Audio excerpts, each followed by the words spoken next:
जय गुरुदेव।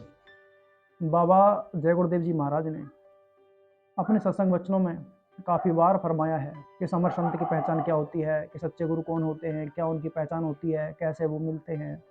लेकिन कुछ लोग भ्रमित हैं। क्यों भ्रमित हैं? ये तो मालिक ही जानते हैं। सत्संग नहीं किया, या फिर गुरु के वचनों पर विश्वास नहीं हुआ, या फिर उन लोगों ने भजन नहीं किया, या फिर गुरु के वचनों को नहीं मानकर मनमुक्ता उन्होंने अपनाई। ये तो गुरु महाराज ही जानते हैं। क्या कमी रही, क्या हुआ, ये हम नहीं कह सकते।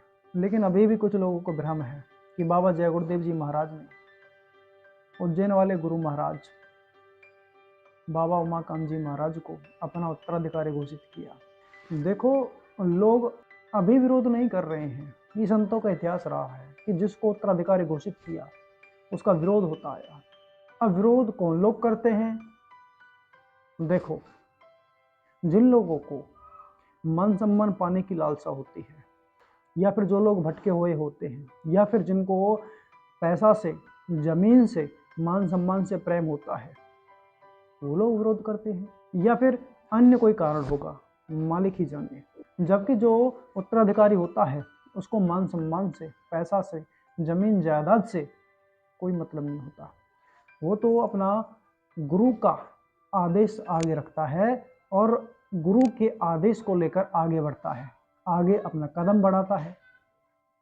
अब जो अपने गुरु महाराज उज्जैन वाले हैं, इन्होंने जय गुरुदेव नाम से कितने लोगों को प्रेरित किया, कितने लोगों को शाकाहारी नशा मुक्त बनाया, कितने लोगों के कामों को, बिगड़े हुए कामों को सुधारा, कितने लोगों को इन्होंने बचाया।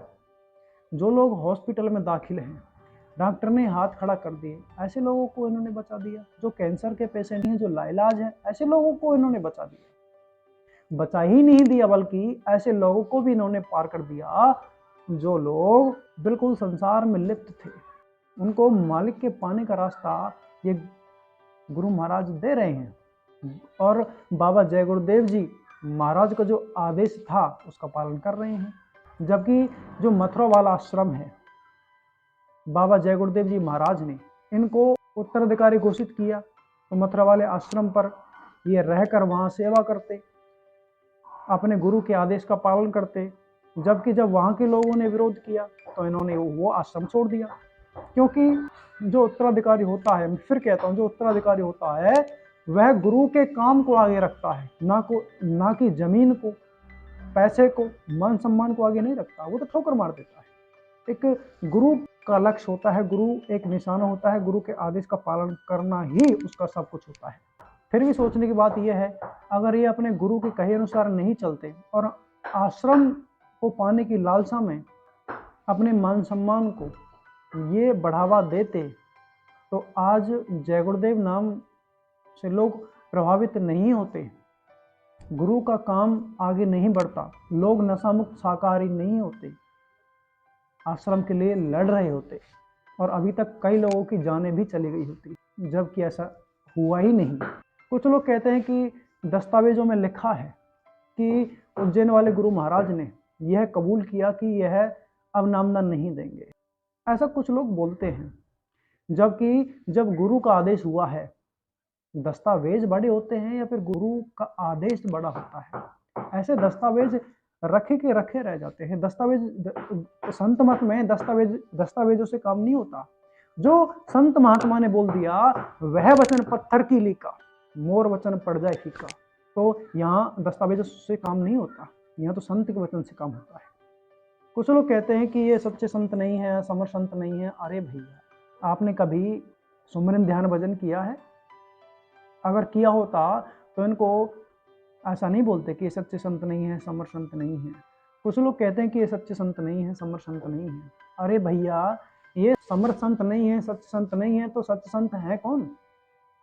जो आपको 5 नाम का रास्ता मिला है, आप उसको भजिए, सुमिरन ध्यान भजन करिए। जब आप अंतर में जाओगे, अंतर में जब आपको जो सच्चे संत इस समय के हैं, जब वो आपको दर्शन देंगे, तब आपको पता चलेगा कि सच्चे संत कौन है। जो लोग कहते हैं कि ये सच्चे संत नहीं है, सच पूछो तो वह लोग भजन ही नहीं करते हैं, सुमिरन ध्यान भजन नहीं करते हैं, वो गुरु के आदेश का पालन नहीं करते हैं। वो लोग भ्रम में हैं, भ्रम में जीते हैं। कुछ लोग कहते हैं कि बाबा जय गुरुदेव जी जिंदा हैं, आने वाले समय में वह आएंगे। जो लोग यह कहते हैं कि बाबा जय गुरुदेव जी अभी जिंदा हैं, सच पूछो तो उन्हीं लोगों ने बाबा जय गुरुदेव जी को मृत घोषित करके रखा है। कैसे कर रखा है? क्या कबीर जी मर गए?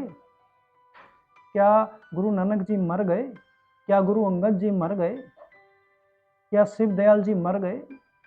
अरे जो कुल मालिक है वो एक के बाद एक शरीर बदलता रहता है, शक्ति वही रहती है, पावर वही रहती है।